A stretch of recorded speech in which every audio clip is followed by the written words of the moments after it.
part of this series of lecture discussions with regards to post-COVID manifestations and follow-up.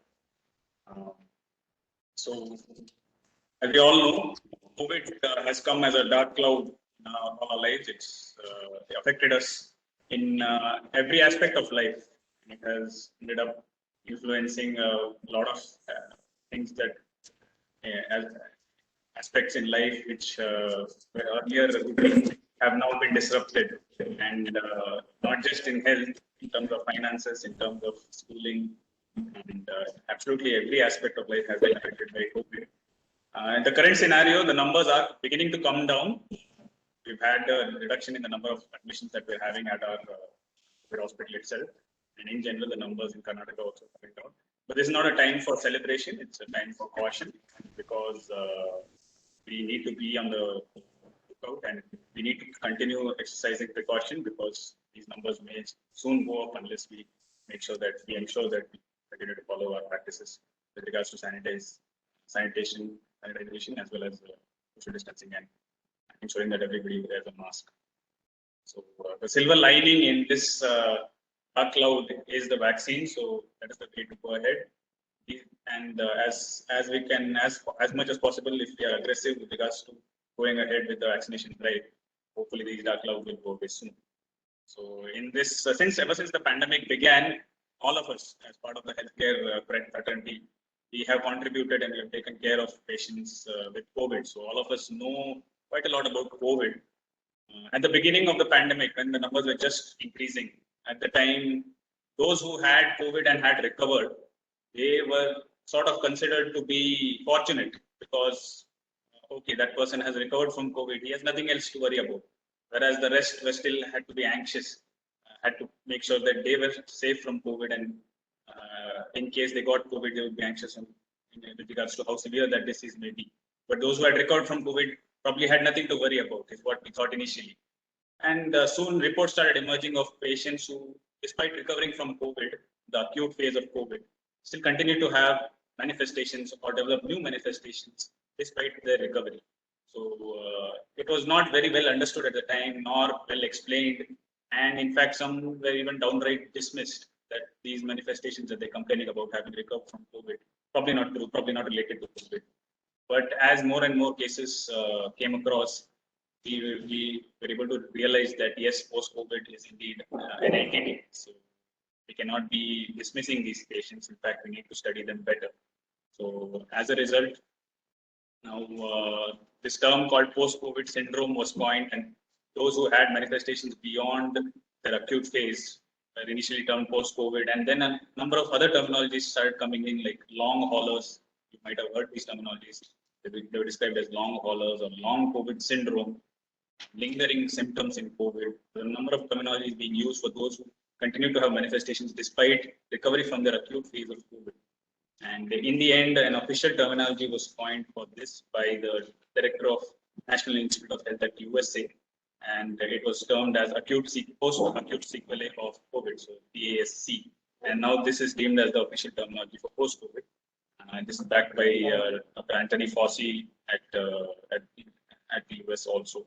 And in fact, even Dr. Guleria, who is the director of our AIIMS New Delhi, he also has emphasized the need for addressing these manifestations, these post-COVID manifestations, because these patients also need care beyond their acute phase. So just like our institute came forward in the need of our society in taking care of patients with acute COVID, we started a 500-bed designated hospital last year, which now this year had increased to 800 beds. And in addition, even the Memorial Hospital has been converted to contain 100 beds, 100 admissions for COVID. The same way, in the month of September, on 4th September, in fact, we opened up the Ramaya Post-COVID Care and Rehabilitation Center in order to cater to these patients with post-COVID syndrome who are in need of consultations and indeed management. So this function was presided and inaugurated by the Honorable Chairman in presence of the post-COVID team leaders, Dr. Vijay Shri and Mr. Savita Ravindra, under the guidance of Dr. Naresh Shetty. So before we begin, what is post-COVID in your minds? What idea do you think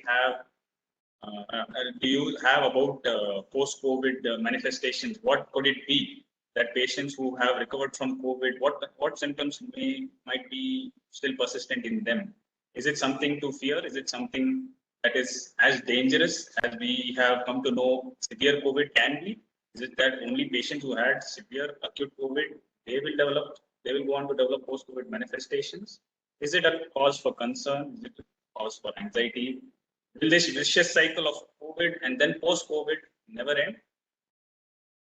Well, the truth is, the reason why post-COVID has had to be given, has been deemed as a separate entity on its own, is that there are so many number of people developing such variety of manifestations that we had to deem it to be a separate entity, and it's warranted its own separate team, not just in our hospital but several hospitals across the world.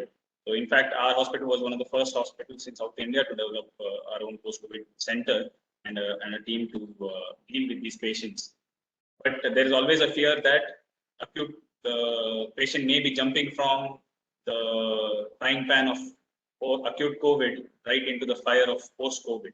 But is that true? Is it that post-COVID manifestations are equally bad or as distressing and as dangerous as in acute COVID? So we need to learn a little bit more about post-COVID in order to be able to address that. So what exactly is post-COVID? Now, this is how generally the timeline is divided for patients who develop a COVID infection. The first 3 weeks, that means first 21 days from the initial day of symptom onset, the first symptom when it starts, from that day up to 3 weeks is considered as acute COVID. So in these 3 weeks, they may be asymptomatic, they may develop a mild, moderate, or sometimes a severe disease. Unfortunately, although majority of them, more than 80% of them will still be mild disease, among the rest, 15 to 20%, there may be some who develop severe and may succumb to the acute COVID infection. But those who survive beyond the 21 days, they may end up developing manifestations, or they may continue to progress and their manifestations may persist beyond the first 21 days. And these set of patients are to have post-COVID or post-acute sequelae of COVID. So from 3 weeks to 12 weeks is when we define as post-acute sequelae of COVID period or post-COVID period.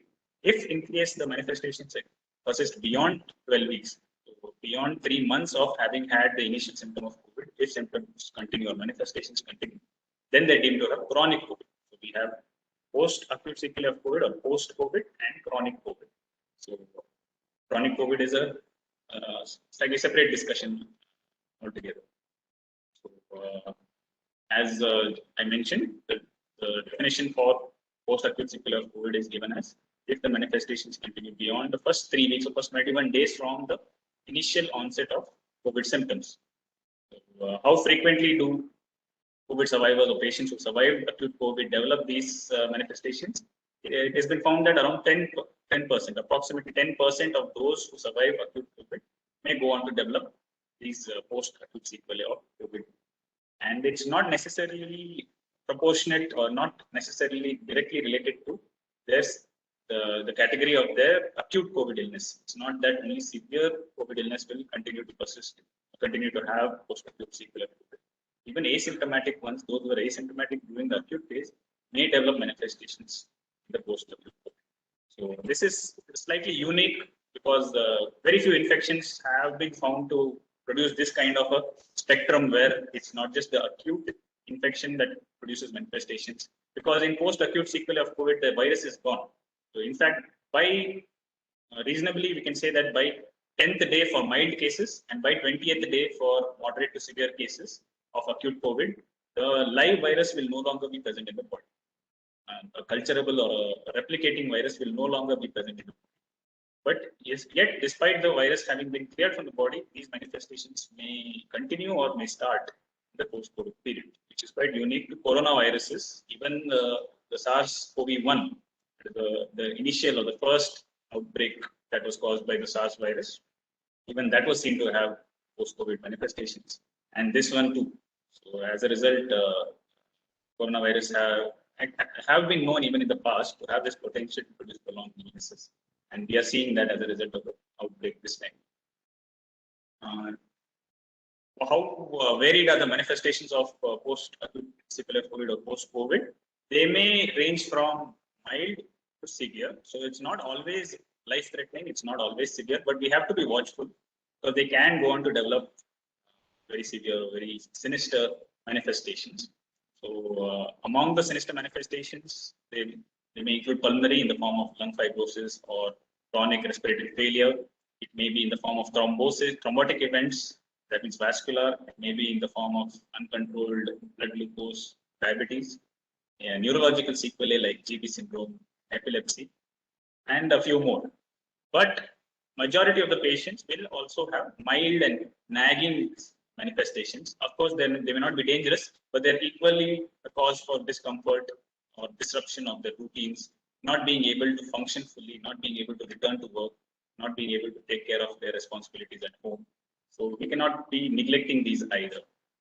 Some of these include fever, difficulty in sleep, that is insomnia, dry cough, myalgia, menstrual abnormalities, and sometimes side effects of drugs that they took during the acute COVID phase.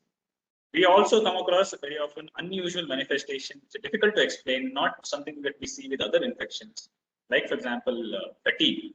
One of the most common complaints that we get in the post-COVID OPD is patients coming with fatigue, which is difficult to explain, even if they've not had a very severe, if their COVID illness was not as bad, and yet their fatigue after recovering from COVID may continue to be very bad, very disproportionately high.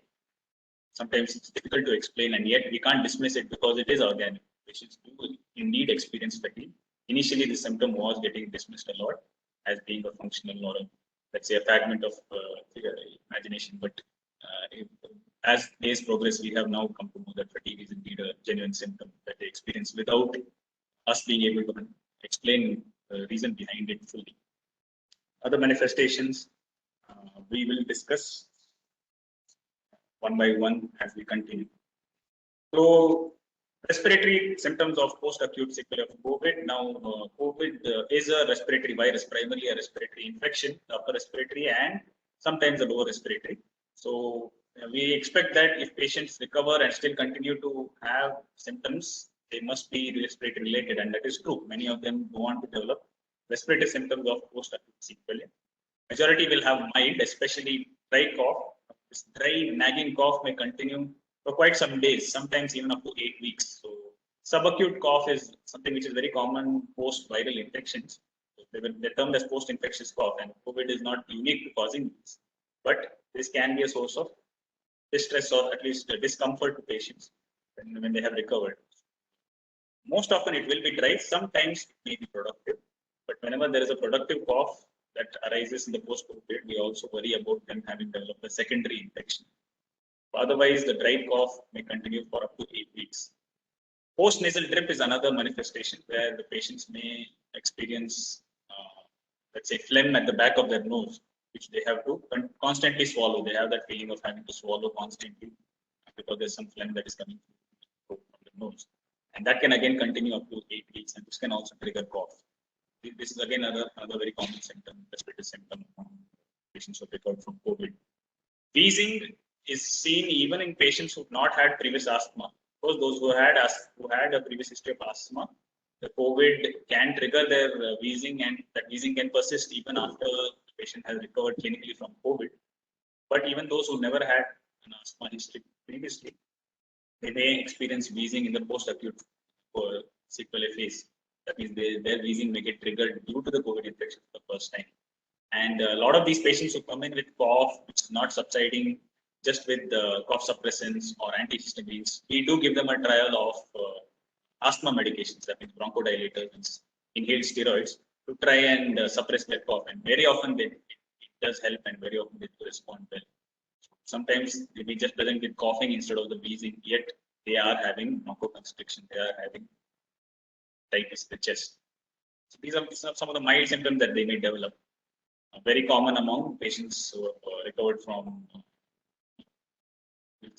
from mild to moderate category of illness. For those who had a severe illness during their acute COVID phase, they are prone to develop fibrosis. So fibrosis is where the normal lung parenchyma tissue gets destroyed and gets replaced by fibrous tissue, it's collagenous tissue like a scar. So that ends up leading to fibrosis. The other manifestations that they can develop include chronic type 1 respiratory failure. A lot of these patients who develop severe disease may get discharged on home oxygen. So of course, initially we were not discharging patients continuing to require oxygen, but with the shortage of beds and with a better understanding of the disease, we know that certain types of patients can be maintained at home with only supplemental oxygen therapy, domiciliary oxygen therapy.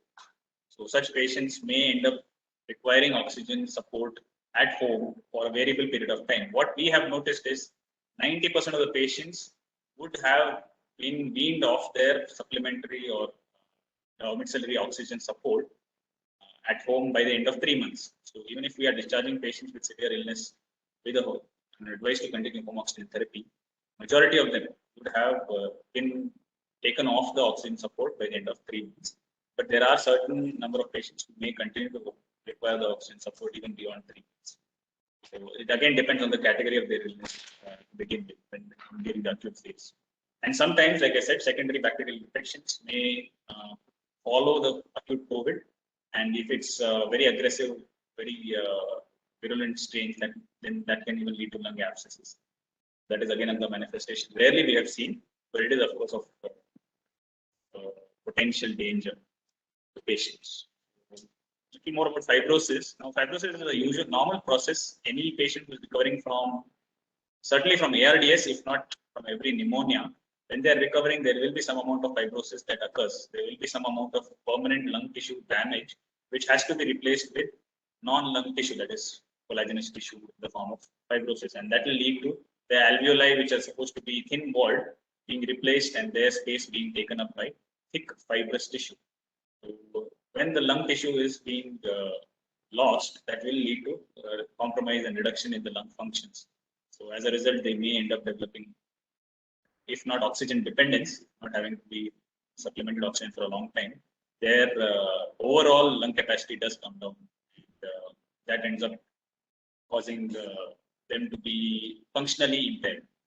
So what are the risk factors for fibrosis? We see that those who are older, older patients, those who had presented late, basically now we know that patients who present early, patients who do not neglect their symptoms of COVID, get themselves tested early and are under observation early, if they are supported with immunomodulator, that means especially steroids, corticosteroids and anticoagulation and oxygen support, early therapy of moderate and severe illness does bring about good outcomes. We know this, but it is common that a lot of large percentage of our population neglect their acute symptoms, may not get themselves tested, may dismiss the possibility of them having COVID, and in such patients, the disease tends to progress without early therapy. And in such patients, they stand to develop, or they have the predisposition to develop fibrosis even after recovery from acute COVID. So the severe disease during acute phase, prolonged ICU stay, these are again risk factors for developing fibrosis. And we see these. What I would like to say is it's not a very large percentage of patients that we see developing these complications. Yet these are very distressing, and someone who's had functional impairment due to fibrosis may not ever come back to the previous levels. We have certain patients on follow-up who've taken a very long time to come off the supplemental oxygen therapy, and yet even now, they're not back to their pre-COVID functional levels. That is regards to fibrosis.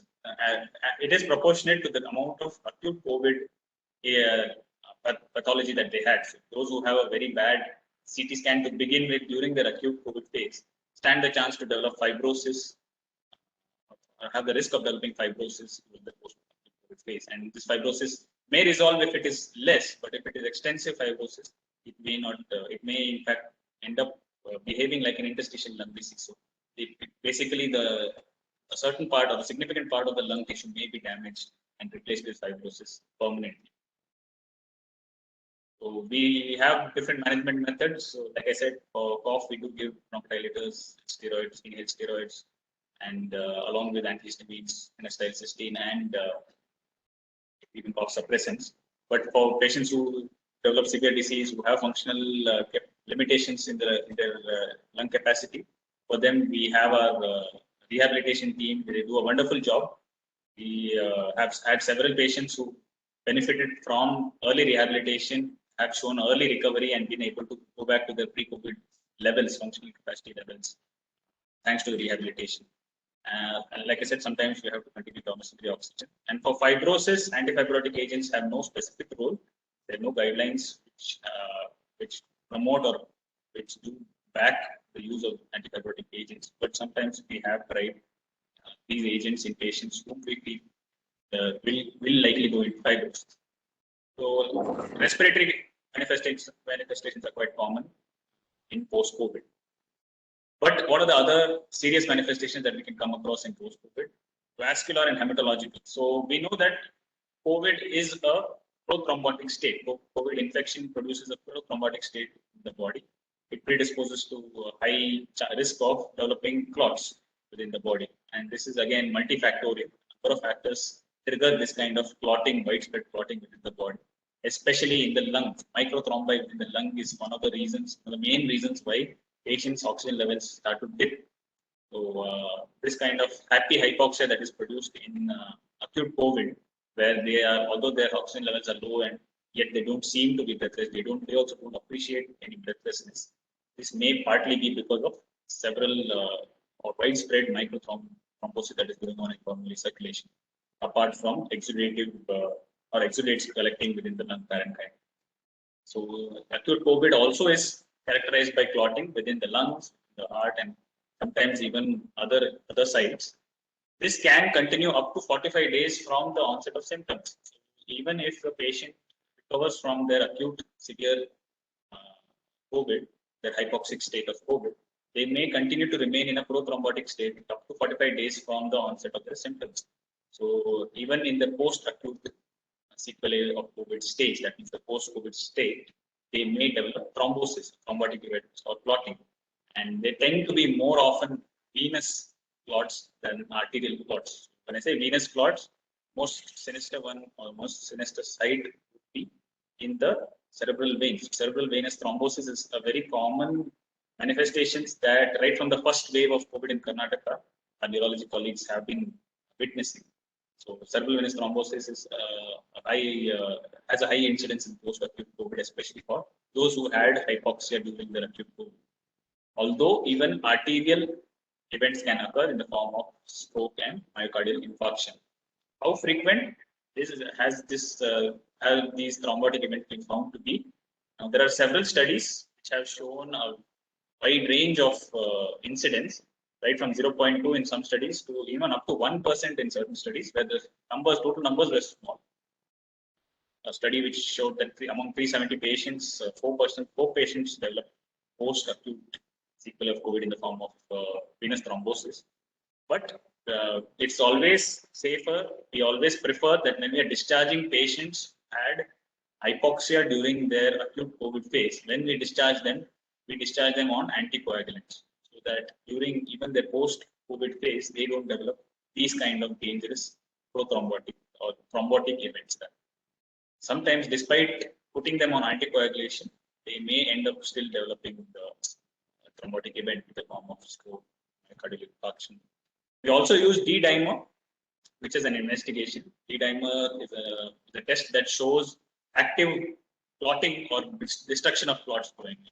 So if there is destruction of clots happening, then definitely there are clots happening. So if the D-dimer values are high during the post-COVID sequelae of COVID phase, we put such patients on continued coagulation. So like I said, sinister manifestations of prothrombotic post-COVID events could include an ischemic stroke, or it could include myocardial infarction. We have seen this, unfortunately. Sometimes these happen, more often they happen during acute COVID, but we do see sometimes even in post-COVID where the patient, after recovering from COVID, ends up developing an ischemic event or a thrombotic event in the form of stroke or myocardial infarction. Like I said, even cerebral venous thrombosis. One more mention of venous or thrombotic event would be pulmonary embolism. A lot of patients, not many, but there are certain percentage of patients who develop pulmonary embolism as a result of the procoagulant or the pro-clotting state that they have during this post period. And one more manifestation is the opposite end, that is thrombocytopenia. The fact that we have such large number of COVID patients and at the same time, we are getting to see a number of a variety of manifestations.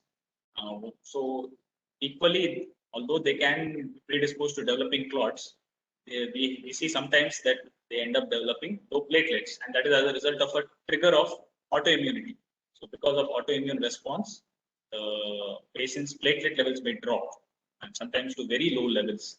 And most often they do respond to the usual treatment of immune-mediated thrombocytopenic purpura. That's called ITP, idiopathic or immune-mediated thrombocytopenic purpura. Most often with the corticosteroids being continued, their platelet levels do rise, but sometimes very low levels can predispose to bleeding. So again, this is another manifestation which we have to watch out for. May manifest in the post-acute, post-COVID phase. Now, this is another problem that we come across. In fact, not just in post-COVID, during acute COVID also, where diabetes remains uncontrolled.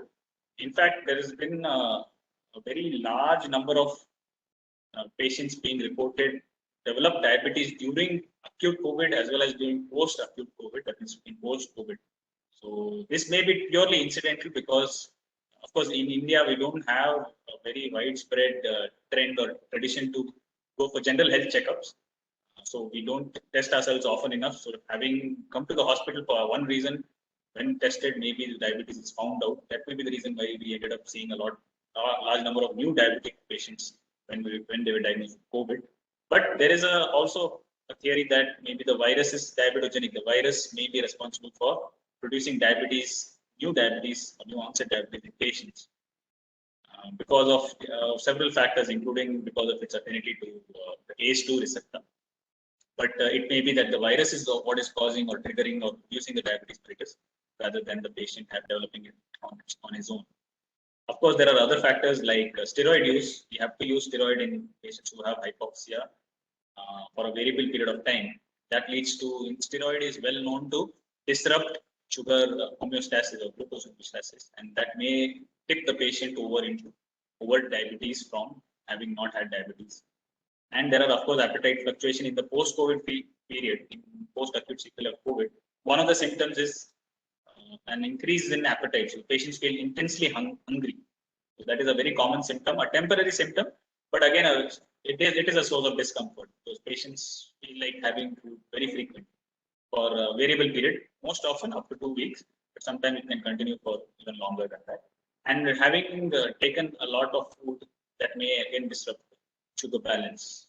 Even those who are already having diabetes, in them also we sometimes find it difficult to control their blood sugars in acute as well as in post-acute. And these high sugars can sometimes even precipitate ketoacidosis and hyperosmolar states. We have to watch out for blood sugars for newly detected as well as pre-existing diabetic patients.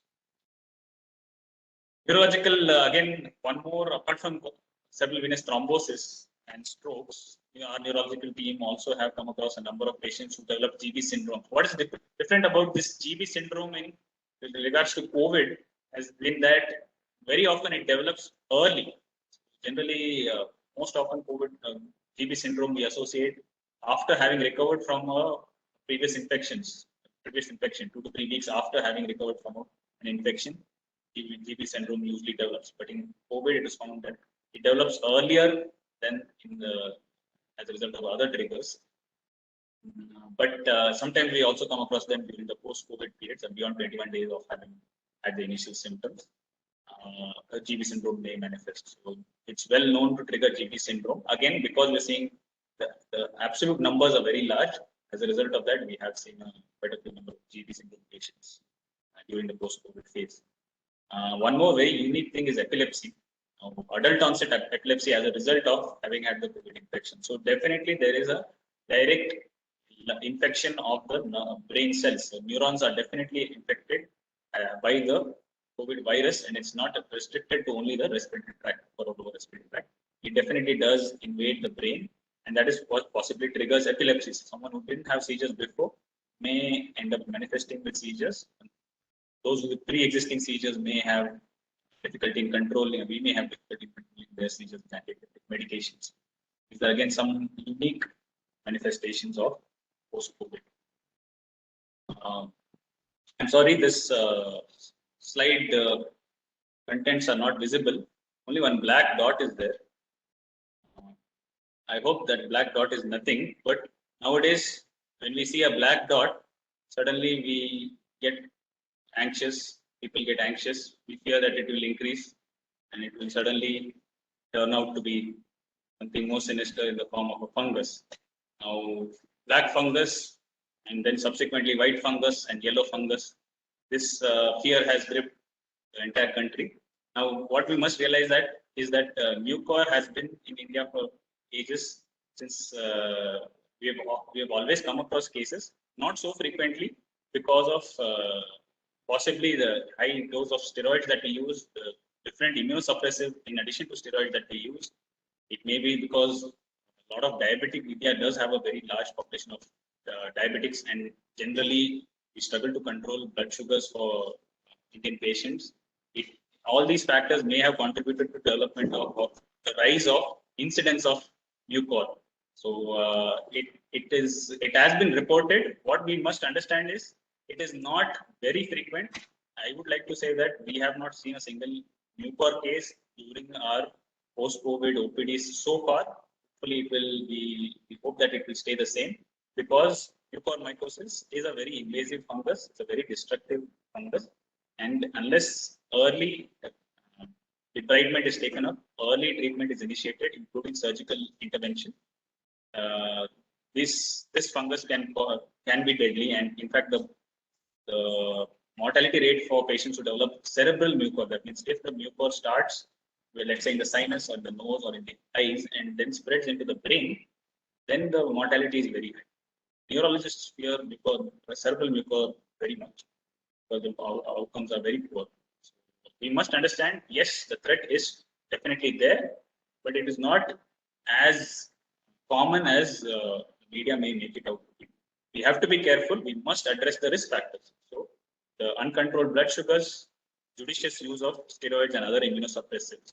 There is another theory that maybe it's the oxygen, the industrial grade oxygen that we use as a result of oxygen shortage.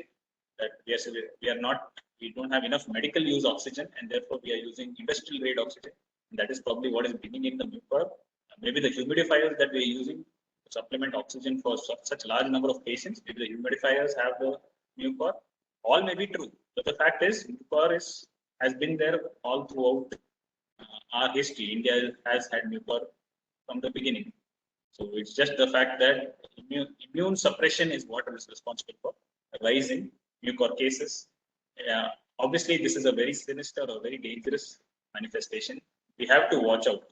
So a lot of patients come with concern for mucor. If they spot a black dot somewhere on the skin near the nose or the eyes, they are worried that it may be mucor. We have to examine. We have to make sure that it is not an S-char. An S-char would have a depression. So something that has an S-char and is growing in size would definitely be of concern to mucor. Otherwise, most often patients, what patients report to us, suspicion of mucor doesn't turn out to be so. So hopefully we don't see mucor cases rising any more. That is always the hope. Now, unfortunately, this is something MISC, that is multi-system inflammatory syndrome in COVID. This is something that is common in children.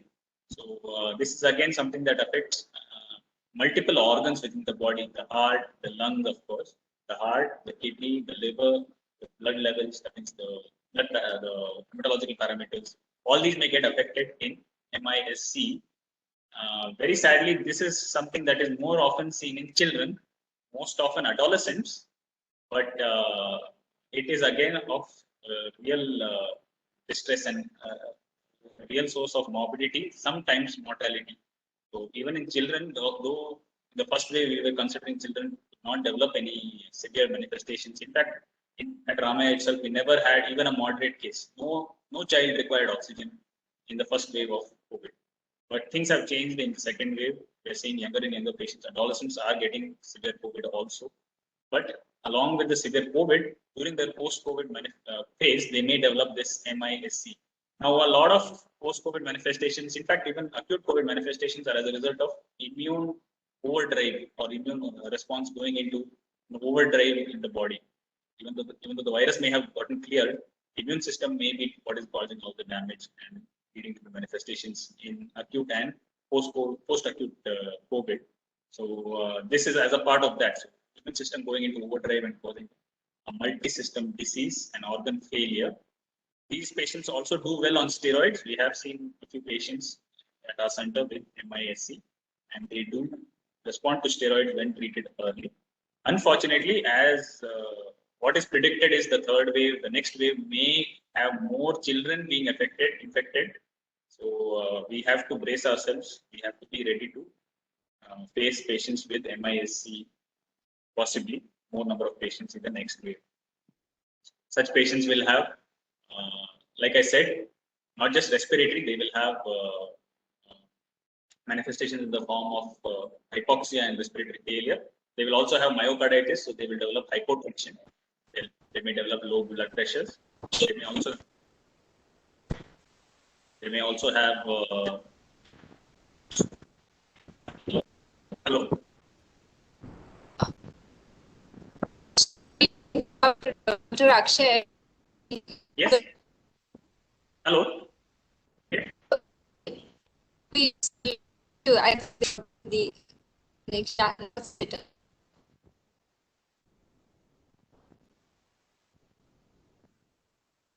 Hello, can you hear me, ma'am? Hello, can you hear me, ma'am? Hear you. Am I audible now, ma'am? No. Yes.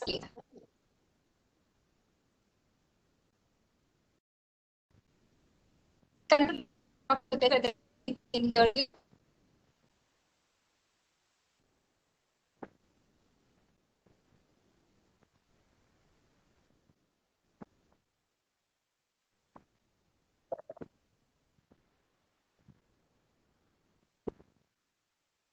Dr. Akshay, you can hear?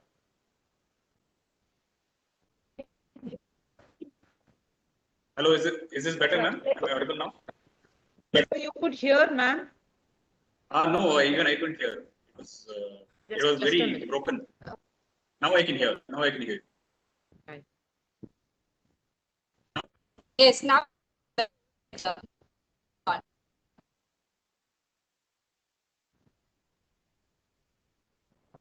Are you able to hear me, ma'am?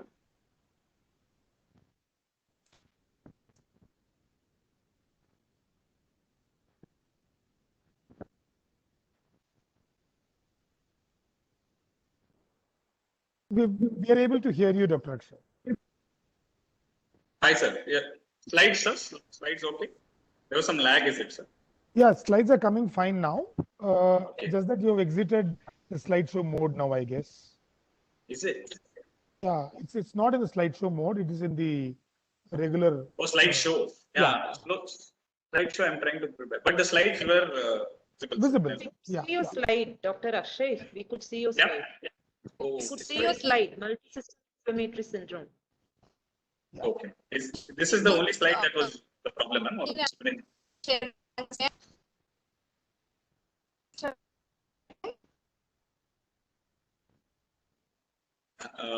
I couldn't hear you, ma'am.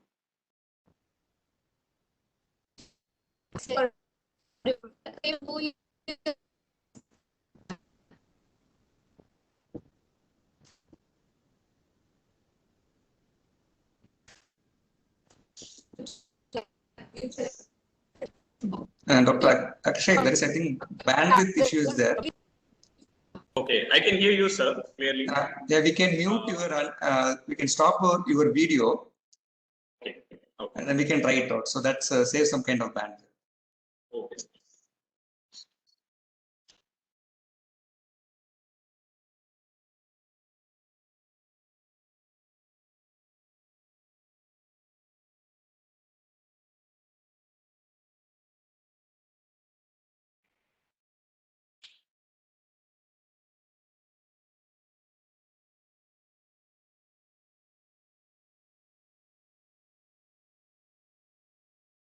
Dr. Akshay, Yes, ma'am. so please, you can just continue your slides. You can just continue. Is this okay? It's Yeah. okay. It's okay. Yeah. Shall I? Was this the first slide where there was a problem, or shall I go back to the previous slides? See the slide, sir. Okay. And just continue. Yeah. As I was saying, we have to brace ourselves for what we may end up seeing more often in the next wave. So this is something called MISC that's more common in the younger age group, especially adolescents. We may end up seeing it even at younger age in the next wave because of how the infection dynamics work. So it's been progressively reducing. The first wave we saw that elderly patients had more trouble. This way we've seen more middle-aged people having trouble. But the next wave may affect younger individuals a lot more. So this MISC is characterized by generalized lymphadenopathy. They may have a very swollen neck as a result of a number of lymph nodes getting enlarged. Generalized lymphadenopathy. They may have lymph node enlargement along with even parotid gland involvement, parotid glands and salivary glands being enlarged. They may have, like I said, hypotension. They may have even organ dysfunction in the form of liver and kidneys being affected. So, but with steroid treatment, there is a chance, there is a early treatment that there is a higher probability of being able to salvage or being able to bring them out of this dangerous complication. Okay, and some of the other manifestations that we see include cardiovascular. So myocarditis is said to be common, but it is more often subclinical. Majority of the times, patients with myocarditis due to in their post-COVID period, they present with tachycardia and exertional fatigue. So rather than overt heart failure, they may not develop all the signs of heart failure like swelling of the limbs and having cough and breathlessness on lying down. They may just present with a little bit of tachycardia. A lot of times it may go unnoticed or unappreciated. They may be found only on performing a cardiac MRI or a speckled echo. So we do have speckled echo facility at our center, and our cardiologist is regularly employed to try and detect presence of myocarditis in patients post-acute COVID. Heart failure, again, like I said, overt heart failure is not very common unless the patients have already had previous pre-existing cardiac issues. Those who had pre-existing cardiac problems, they may end up manifesting with heart failure as a result. We have seen that the patients with previous cardiac issues have pulmonary artery disease or heart disease have developed heart failure as a result of patients developing COVID, and in the post-acute COVID phase, they may tend to deteriorate. Their heart failure may worsen during the post-acute phase. That is again another manifestation that we have come across. One word on hypothalamus. Like I said, there's definite evidence that there's definite. It is for sure that the COVID virus or the coronavirus is attacking the brain, especially the hypothalamus. Now, hypothalamus. Am I audible? Hello? Yes, sir. You are audible. Thank you. So, like I was saying, the hypothalamus is the part of the brain which is responsible for, which has several functions. It has a wide list of functions that it performs. It's very much integral to normal functioning of the brain. But there are certain aspects which are very prominently seen to be disrupted in patients in the post-COVID phase. So it has been postulated that the infection causing disruption in the functioning of the hypothalamus may be the reason why these patients experience certain symptoms in the post-COVID phase. So, for example, due to effect of the thermal regulation center of the hypothalamus, patients may continue to experience fever in the post-COVID phase. As a result of disruption of sympathetic and parasympathetic centers in the hypothalamus, they may develop autonomic dysfunction. As a result of satiety center and appetite center being affected, they may develop fluctuations in appetite. The initial part of post-COVID, they may be having low appetite, just recovering from the acute infection. Later, they go on to develop a voracious appetite. Some of them, they get tired of eating. That's a very unique symptom that we found in post-COVID patients, where they say I feel tired and hungry all the time. It's a very unique combination that we can come across patients with COVID. Again, sleep disturbance is one more aspect that is very common. Insomnia is very common among patients with who have recovered from COVID, and that adds to the fatigue that they experience. This all is postulated to be due to disruption of hypothalamus directly by the viral invasion during acute COVID. So acute COVID would have caused the problems, and the manifestations may start in the post-COVID as a post-acute sequel of COVID. Now, leaving aside the sinister manifestations, fatigue. Not to say that this is any less disturbing. A lot of patients we come across. In fact, according to our statistics, 33% of our patients we see in post-COVID clinic complain of fatigue. So their energy levels are just not the same as how they were before the acute COVID infection. And when we subject them to objective physical tests, we find that they have low endurance. As well as it's not just physical fatigue, there is also an element of mental fatigue where they seem to have lost their motivation also and can't seem to find it back as a result of having undergone COVID infection. Now, these manifestations this fatigue may have an organic cause or organic background to it. We always try and rule out anything organic going on which is causing their fatigue. For example, primarily their oxygen levels. Low oxygen levels will of course produce fatigue. But we also look at other investigations, for example, the creatinine levels, the electrolyte levels, especially sodium, even the serum cortisol levels, because disruption of like I said, hypothalamus being affected, sometimes hypothalamic pituitary axis is temporarily disrupted, and that can lead to low glucocorticoid levels in the body. And so low cortisol levels may also add to fatigue. Uncontrolled sugars, something else that can lead to fatigue, contribute to fatigue. But many of these patients will have all these parameters to be normal and yet experience fatigue. And although it is not organically explained, we're not able to explain the organic lesion, but we definitely know that it's a genuine symptom or genuine experience that they have, genuine symptom that they experience. And again, for this, with rehabilitation, we have seen that patients do well having joined our rehabilitation program. Like I said, because of hypothalamic dysfunction, there may be autonomic or dysautonomia. And one of the very common features that they experience is postural orthostatic tachycardia syndrome. So what they have is when they're lying down and then they get up, they suddenly experience palpitations, they experience giddiness, lightheadedness, and they feel like having to sit down again. So this is a very common manifestation due to autonomic disruption in post-COVID phase. This is again very similar to orthostatic hypotension, but in such patients, the blood pressure doesn't drop. It's a separate entity called POTS for short. And such patients we can suspect, especially when they walk in and we check their pulse rate. Very often the pulse rate will be above 100. Patients who come and walk into our post-COVID OPD, when we check their pulse rate at rest, their resting pulse rate itself will be high. We immediately suspect that such patients may be having a bit of dysautonomia going on. They must be having postural orthostatic tachycardia syndrome.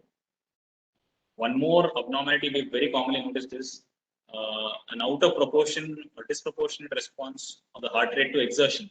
So minimal amount of physical activity may trigger more than expected or more than anticipated increase in heart rate, including in athletes. This was brought out by Dr. Pratima, who is in our post-COVID team. She had initially noticed when patients were coming in the initial few months, including athletes, some of the athletes who are well-trained swimmers should have a baseline low pulse rate. Their response to exercise, minimal exercise, what we subject them to at our post-COVID clinic is 6-minute walk test and a few additional mild forms of exercise. Just to that, a person who is an athlete, a swimmer, after recovering from COVID, had an out of proportion increase to pulse rate. And she mentioned that it was something that she had never seen. So it's very unusual, but this kind of autonomic disruptions or responses, unusual responses, are seen in patients with COVID. Again, for a variable period of time. Majority of them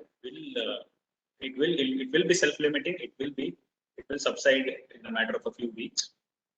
What will help is trying to increase their fluid intake. If they're not hypertensive, we encourage them to increase the salt intake also to avoid caffeine. And generally, they do not need medications for this. Unless their CRP levels are high, something that is, if there is an indication of inflammation, ongoing inflammation, then we start them on immunosuppressants. Otherwise, generally it is self-limiting, although it is distressing. Fever, very common that patients, even after recovery from the acute phase, they complain of low-grade fever that persists, again for a variable period of time. Most often what we have seen is it doesn't last more than a month. But this kind of low-grade fever, up to 100 Fahrenheit, we do see patients experiencing even after recovery from COVID. So they do come back saying, I'm having this, I keep checking my temperature, it's always 99.4, 99.6. It doesn't reach 101, and it doesn't cause a lot of discomfort. I sometimes don't take Dolo, but I have this fever. What is it due to? Of course, someone who's living with fever, even in post-COVID period, we have to rule out if the patient has developed another infection or the fever has another cause. But it can be that, or even all the causes are ruled out, that the fever is purely because of the low-grade fever is purely because of the COVID. As I said, because of disruption of the maybe because of disruption of the hypothalamus functioning. It may last for a very big period. Now, this is something we have seen in this wave, where younger patients are getting affected, their 20s, where during recovery, they, after subsidence of their fever and upper respiratory symptoms, during the recovery period, they may complain of painful bump right behind or between the jaw or right behind the jaw and the ear. So when we palpate cervical lip, sometimes they may have lymphadenopathy at other sites also. This is again maybe a part of the immune over response or overdrive that occurs in post-COVID. Not as bad as the MISC, maybe a milder form, especially because these are slightly older. What we have come across is patients who are in their 20s present like this. Urological, one very commonly known term is brain fog, cognitive impairment, where patients are having an inability to focus or inability to maintain attention. So this kind of cognitive impairment again is very common, especially with those who have other autonomic manifestations. The other theory behind autonomic dysfunction is if it is because of development of an immune-mediated small fiber neuropathy, because brain fog is a feature of small fiber neuropathy due to other causes as a result of microcirculatory disturbances in the brain. So it is possible that the brain fog and the autonomic dysfunction is as a result of a small fiber neuropathy due to, again, aberrant immune response of the body after the COVID infection. These patients, they complain of not being able to focus. Students have come to us who are preparing for exams before COVID, developed COVID infection.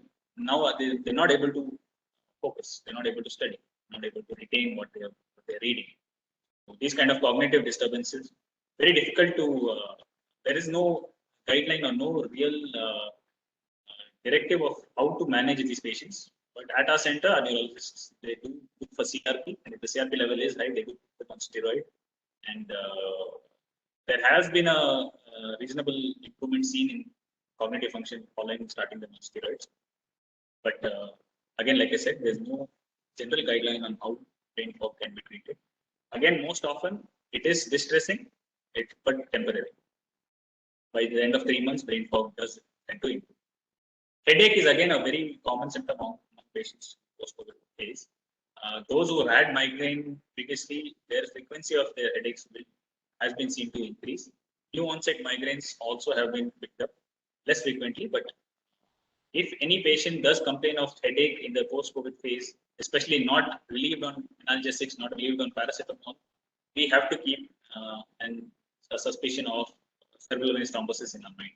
So any patient whose headache is not subsiding, new onset headache with other alarm features, having vomiting, having drowsiness, such patients, we do also think of cerebral venous thrombosis. Like I said, is another common but sinister sequel of acute COVID in the post-COVID period. There are several gastrointestinal manifestations that patients come with post-COVID. Very commonly, the loss of smell and taste, and that can remain that way for a variable period of time. The smell and taste may take a long time. Majority will I would say 60 to 70% do get it back by the end of 45 days to 2 months. But there may be a significant percentage of patients who may not gain back for months together, several months together. That is again a source of discomfort for patients. But again, not something that is very dangerous. Dyspepsia is again very common, especially we give them medications like corticosteroids during their acute COVID. Patients do come back with a lot of dyspepsia, burning, pain in the abdomen, and indigestion. Excess hunger, like I said, this is a sort of unique manifestation where patients they complain of having excess hunger. They want to eat frequently, and yet they feel very tired. Some complain saying, "I feel exhausted, but I feel hungry very frequently." So it's a little unusual. Again, self-limiting. Generally, the excess hunger does come down after a few weeks. Stool abnormalities, again, constipation is a common complaint. Sometimes they do also come with loose stools. And fluctuations in weight as a result of fluctuations in appetite, they may have weight gain or weight loss. We've seen both. The patients have lost significant amount of weight post-COVID. And some patients, because of excess eating during the temporary phase of polyphagia, they may end up putting on weight. Gastrointestinal manifestations are quite common. Of course, the psychiatric element of not just acute COVID, but post-COVID too, has been well recognized. There are several factors contributing. Just the fact that having gotten the infection, the societal pressures, and if admitted, then having to be isolated and not being able to communicate, not being around loved ones, and having to witness other patients who are maybe serious, or having to go through a serious infection oneself. All these do contribute to anxiety. Some patients we've seen with panic disorder, depression less so, but it's more often anxiety and panic. The anxiety end of the spectrum is a lot more than depression. Insomnia, although I've put it in this slide, it's not necessarily psychiatric, but we do see very often that patients complain of insomnia, difficulty in sleeping, very disturbed sleep. They may end up getting sleep on time, but the sleep is broken and poor quality. They don't feel fresh when they wake up. And improper sleep or inadequate sleep or poor quality sleep only contributes more to fatigue. A lot of patients who come with fatigue, we also ensure that we ask for how well they're sleeping. So, such patients, if they are having prolonged sleep issues, we do try melatonin, apart from the general zolpidem and benzodiazepines, in order to help them with the sleep. So, just last couple of slides. So, sometimes we see unusual things. For example, patient who had presented with severe pain in the chest, in the center of the chest, especially while taking food. And when we found out the person was had been given doxycycline for acute COVID, suspected the patient to have pill esophagitis, and that patient did turn out to have endoscopic pill esophagitis. So pill esophagitis, especially capsule esophagitis. So because doxycycline capsules are large, they need to be swallowed with plenty of water. Otherwise, they may end up causing erosions and ulcers in the esophagus, and that can lead to trouble. So it's not specific to post-COVID, just the fact that the patient had taken doxycycline and ended up with this manifestation. This is a patient who I'm not sure if you're able to appreciate, who had presented with bluish discoloration of the proximal aspect of their thumb. So, on inquiring further, we got to know that patient had taken favipiravir, and favipiravir, of course, it's prescribed for mild COVID. Favipiravir can cause fluorescent changes or color changes of the nails. Only thing was to reassure the patient that this is temporary, and since the favipiravir has been stopped, this discoloration will get better as the nail grows, as the time progresses. And just to summarize, I'm sorry, it went on for a little longer than expected. But up to 10% of patients who have recovered or survived acute COVID, may go on to continue to have manifestations or develop new manifestations. And from 3 weeks to 12 weeks after the initial onset of COVID symptoms, it's known as post-COVID or post-acute sequelae of COVID. And beyond 12 weeks, it's known as chronic It's just a refresh, just to refresh the definition of the terminologies. Up to 10% do manifest with one symptom or the other. Serious complications are possible. We have to be on the lookout for them, but overall they are there, and they can be dealt with. We have ways to manage even the serious complications. That is why it is important to have a high index of suspicion. Must keep an eye, must watch for these complications, and try and prevent them if possible. Sorry, what I meant was with supportive care and therapies, medical line of therapies, most of these symptoms can be managed and will subside with time. Many of them are self-limiting, even though they are uncomfortable source of discomfort, but they are self-limiting. The rest can be managed medical therapy and supportive care. Majority of the symptoms, like I said, will resolve by the end of 3 months. If they continue beyond 3 months, then it's chronic COVID. And, our understanding of the disease during its acute and post-acute phase is ever improving, and hence even our management of these symptoms will continue to improve. So, as a post-COVID clinic team, we have continued to grow ever since September 2020. On behalf of the entire post-COVID team, I would like to thank you all for your patient listening. If there are any questions, I'd be happy to take them. Thank you, Akshay. Dr. Akshay, it was like really informative session for us. Like, could you able to see the questions that is flashed on the question and answer session, sir? Sorry, ma'am, I just checked the chat box. Yeah. I see one question. Hi, sir. If the CORAD score is 8 in the CT chest, and if the patient has persistent cough, please tell what are the precautions to be taken during home isolation. Okay, so this is to acute COVID, I presume. Now, since patient is having a CORAD score of 8, again, timing of CT scan is important. Generally, we prefer to do the CT scan on day 6 onwards. So, between day 6 and day 10 is the best time to do a CT scan, unless the patient is of the illness. So, if the symptoms started on day 1, then the CT scan should be done from day 6 to day 10 in between that time. If it's done too early, then the CT may underestimate the disease. But a CT score of 8 is right on the border between mild and moderate. The person having persistent cough, it would be advisable to,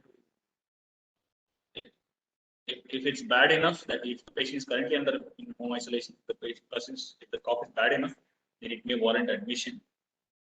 It's important to monitor their oxygen saturation and make sure it never drops below 94. 94 is the lowest that it should be. If the cough is bad enough, what we generally prescribe only for cough is antihistamines like fexofenadine along with the Montelukast. We also give cough suppressants. Generally, dextromethorphan works. Otherwise, levofloxacin is a good cough suppressant for those who don't respond to dextromethorphan. And we also give them N-acetylcysteine. What we have started using is also budesonide, inhaled budesonide in the form of inhaler. So, inhaled budesonide of 800 micrograms twice daily using a spacer. So, the spacer, and try that for cough, only for cough. But if the CT score is right on the border, mild and moderate, and the cough is very persistent, if you are having trouble managing at home, despite all these measures, then it may be better to hospitalize rather than at home. Thank you, sir. So there are some more questions which is posted in the Q&A column. Could you see this? Q&A. You couldn't see, sir? Yeah, I'll just put the question. Can mucormyosis be prevented by maintaining asepsis at the hospital level? It is theoretically possible, madam. Thank you for the question, but the thing is, mucor is it's ubiquitous. It's everywhere. It's inside our nose also. The spores, mucor spores are everywhere. We can't sterilize absolutely everything. Even despite the best efforts, mucor is going to remain. The reason why the mucor produces an infection and not just stays in the nose with causing infection as in usual health is because of immune suppression. So we have seen even before COVID as a result of either immunosuppression due to drugs or patients who have HIV, who have uncontrolled diabetes. Any reason for immune suppression can predispose to mucormycosis, but maintaining asepsis would be difficult, to say the least. What we must ensure is their immune status is not hampered too much. So we must make sure their immune status is not compromised. So by maintaining their blood sugar levels under control, ensuring that we are aggressively keeping a track of their blood sugars, keeping it under control. For diabetics, we have to make sure we use immunosuppressive drugs judiciously. So unfortunately, what happens is a lot of times patients procure this immunosuppressive drugs even so if a patient who gets diagnosed with COVID, a person who's not from the medical fraternity, he may know that okay, steroids are given to treat, dexamethasone is given to treat COVID, and therefore he may go to the shop and pharmacy and purchase the dexamethasone and start taking it himself. We only give steroids if the patient is hypoxic. So hypoxia is the only phase of COVID where steroids have been found to be beneficial. If the person is not hypoxic, dexamethasone may actually have should harm. So in this sense also, not just in terms of worsening COVID, it may predispose to secondary infections like mucormycosis. So the way to prevent mucormycosis is to try and be judicious with the use of and other immunosuppressive drugs. Use them in minimum possible dose for the minimum possible duration until the COVID condition warrants. I hope that answers the question. Maintaining asepsis in the hospital it's theoretically that you can't take care of everything. Practically, you can't take care of everything. Like I said, spores are there inside all our noses. Because it's just waiting for the opportunity to invade. Only immunosuppression will provide it that opportunity. Make sure, as far as possible, we don't suppress the patient's immunity too much. Thank you, sir. So we have one more last question with you. Like you have said us about the cardiac complications. So those cardiac complications will be seen only in patients with cardiac diseases? Thank you, ma'am. No, myocarditis, among the manifestations, if we say cardiovascular manifestations of post-COVID, specifically to the heart, it would be tachycardia as well as features of myocarditis. Now, myocarditis has been seen in patients even without previous pre-existing. There was a study among athletes themselves where, because what happens is, once an athlete tests positive for COVID, after a period he has to return to his sport. So there was a German study, one of the initial studies was performed in Germany, where they subjected athletes who had recovered from acute COVID to a cardiac MRI, and that had shown presence of myocarditis. So features of myocarditis on cardiac MRI. So like I said, cardiac MRI or a speckled echo, a special type of echo called a speckled echo, which detects something called GLS, that can diagnose myocarditis even if the person doesn't have symptoms. So that is why they were extra careful in allowing athletes to rejoin their particular sport.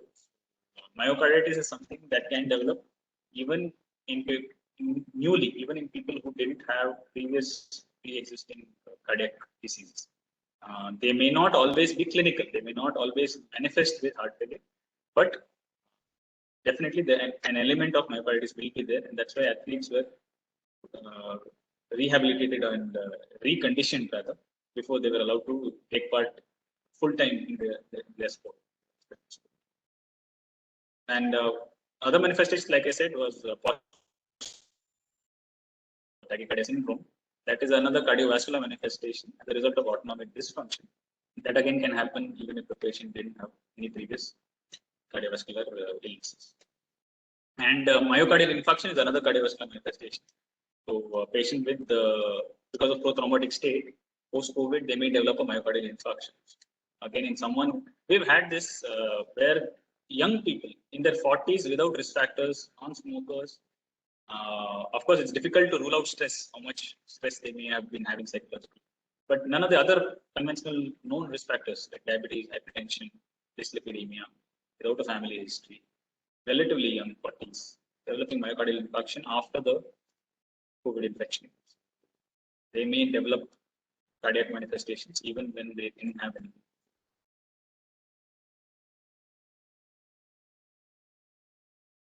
Thank you, Dr. Akshay. We come to the end of this session. We appreciate you for being with us, and thanks again for joining us today. Thank you so much, sir. Thank you so much. On behalf of our team, I'd like to thank Ramya ma'am and Lily ma'am, and the entire team at the Ramya Nursing College. Thank you for this opportunity, and we look forward to more such sessions, interactive sessions. Okay, thank you, sir. Have a nice day.